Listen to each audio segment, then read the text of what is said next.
Avoir un arsenal de dribble étant un meneur de petite taille, c'est quelque chose qui est très important dans le jeu. Pourquoi? Parce que ça te permet justement de pouvoir te sortir de différentes situations et de battre n'importe quel adversaire.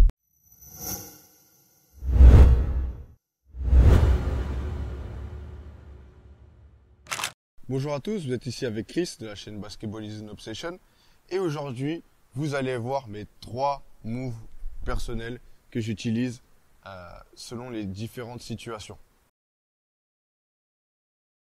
Le premier move que j'utilise donc c'est le in and out. Le in and out, c'est simplement enrouler le ballon, de faire en sorte de faire croire au défenseur qu'on va de l'autre côté, donc on change de main, sauf qu'on va garder la même main et on va aller du même côté. Pour pouvoir faire correctement ce move, il faut enrouler le ballon, mais également accompagner avec son appui.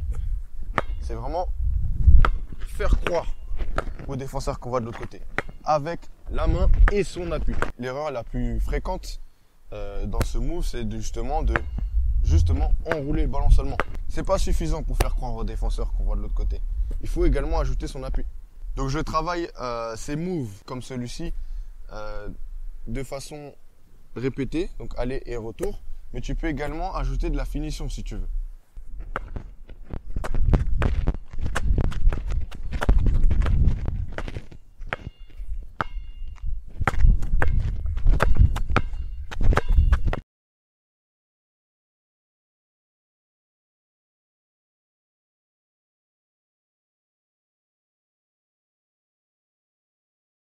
Le deuxième move que j'utilise le plus, c'est le pivot move. C'est un mélange entre le reverse et le spin move.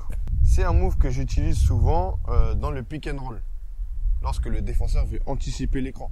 Donc c'est attaquer l'écran, il veut anticiper et on pivote justement sur cet appui. Hop, en changeant de main.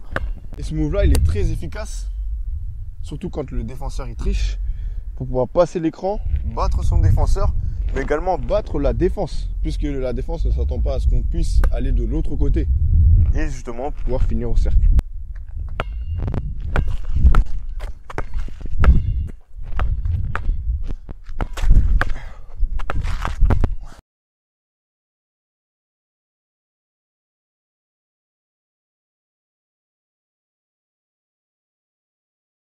Le troisième move et dernier move que j'utilise le plus, c'est le easy. Le easy, c'est faire croire au défenseur qu'on s'arrête pour tirer et puis au final, on l'attaque. Moi, je l'utilise en fin de possession, voire en fin de quart-temps.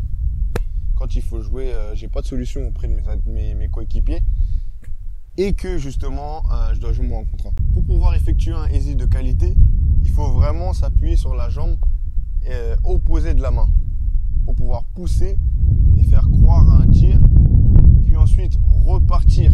Donc les appuis sont aussi importants que le move, que le geste en fait.